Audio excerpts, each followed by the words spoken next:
material and transcendental, can be reduced to the other one, even if there can be observed a mutual influence between them, and in some cases and in some sense, they can be considered as complementary ones with respect of the whole reality.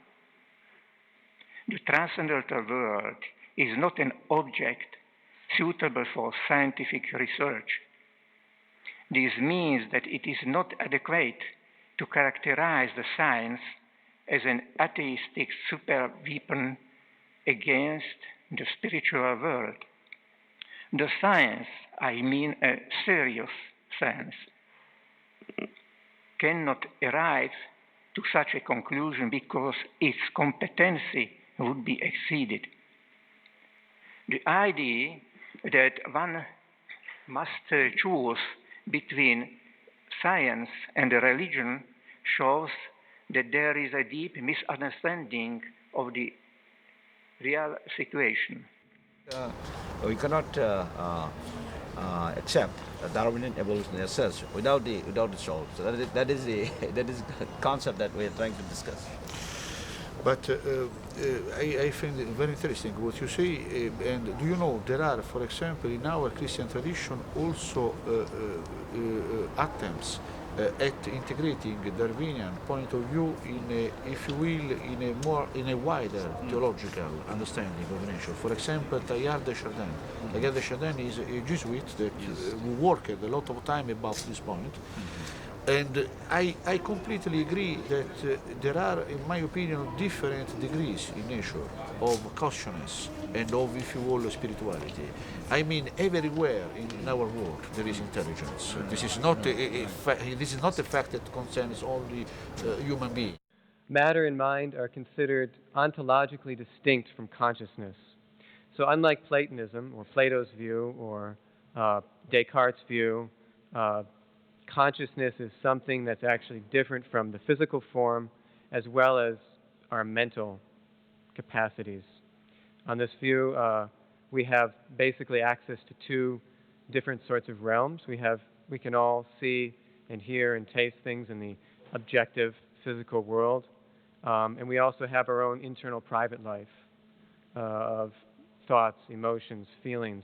And both of these are considered material. That's why we find in modern neurobiological research such a close relationship between what goes on in the brain and between the mind.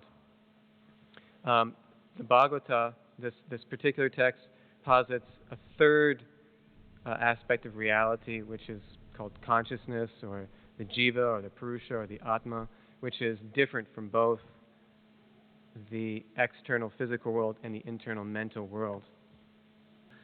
So that's basically the question. Can we really honestly say consciousness is a meaningful concept when it comes to a plant? On the view of the Bhagavata, a pure consciousness enters into different types of biological forms, plants, animals, amoebas, whatever. And once it enters into that particular form, once it begins identifying with that form, it's governed by the laws or the capacities and the abilities of that particular form.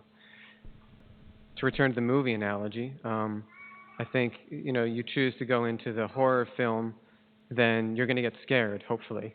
If you go into the love story, you're going to fall in love. If you go into the adventure story, you're going to feel adventure. So I think the analogy holds that when you enter a human body, you get a human experience. When you enter a plant body, when the pure self enters into a plant body, it gets a plant experience. And even here, life we observe today comes from previous life. A spontaneous generation is ruled out since Pasteur experiments back in the 19th century. And thirdly, attempts to reproduce life in vitro are unsuccessful so far, to say the least. In other words, we are far away to reproduce even a simple bacteria in the lab.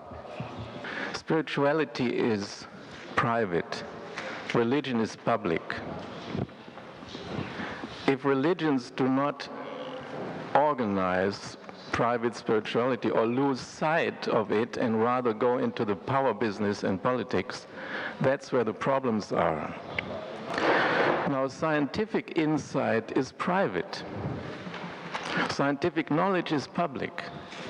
Scientists have found a method to translate private experience into some generally accepted body of knowledge. I think we should research the methods by which private spirituality can be translated into a body of publicly acceptable religious teachings.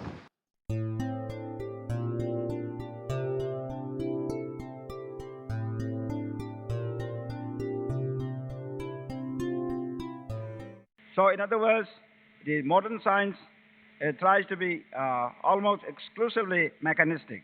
However, these mechanistic models are thus entirely dependent on our limited powers of sense perceptions.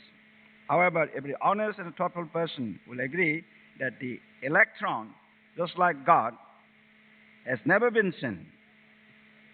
However, although the electron cannot be seen, its nature and existence can be understood by its symptoms.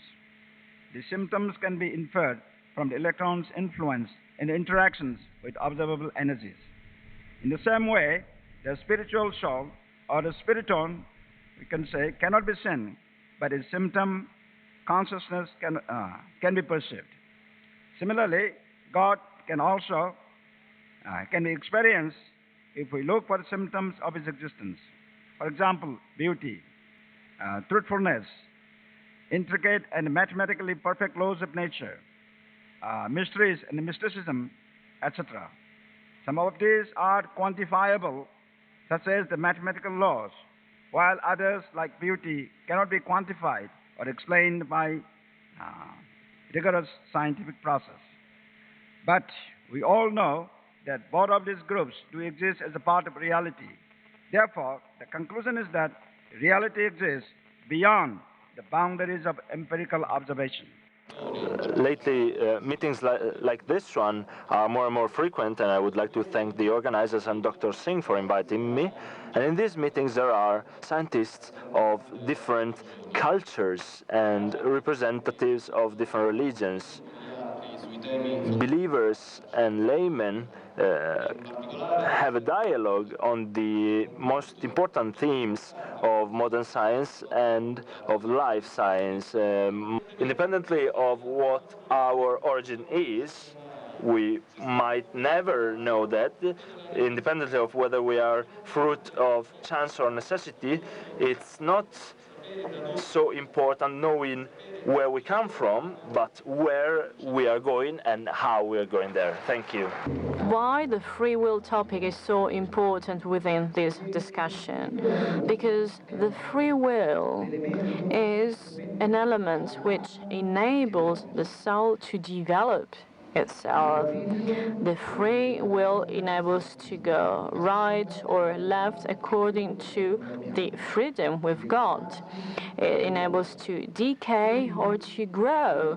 So it is the free will is a tool of consciousness which enables to have this development. Darwin did not identify the consciousness, so it did not identify the free will.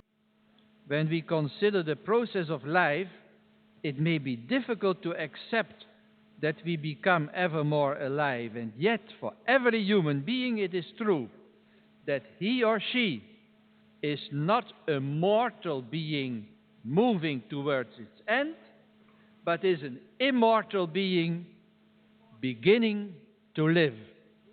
It would be very easy to quote many texts from the Bible, the Vedas, the Quran, Adi Granth, teachings of the Buddha and other venerable collections of writings. In each of them, and you find them all on Google, you open Google and you find all these texts as you want to have them. But in each of them you would find texts to support our assertion that in the view of world's religions, human life can be seen as a process, not of dying, but of a being born. Therefore, also, we go from one moment of birth to another. Each moment of birth is a becoming free, a liberation. We move from rebirth to the final great rebirth of unending, infinite life. And that happens when one leaves behind skin and bones. If scientists and religionists are going to come to some common understanding about life and its origin, it should be in terms of a common ontology, a common agreement on what fundamental substances are present in reality. The trend in science over the past few centuries has been to reduce the number of fundamental substances. Recently, this trend has been reversed, and I think we have not yet fully grasped the significance of developments in modern cosmology. In order to explain what they observe in the universe, cosmologists have had to introduce new substances: dark energy, dark matter, exotic dark matter. And I believe that to understand what we observe in biology, we're similarly going to have to introduce new substances, principally a subtle mind element that can act on matter in ways that we cannot explain by our current laws of physics, and the element of consciousness. As for the position of Islam with reference to science, I tried to synthesize, and my scientific research serves my faith, and it's not the opposite. One of the points in which there is disagreement between Eastern and Western world is that we, in the Eastern countries, start from the whole to explain the particular. I have a short question. We have heard previously Mr. Rad Hassan he speak about the three monotheist religions in the world, isn't it? The Christian, the Jew, and the Muslim. But there is 900 million Hindu in the world.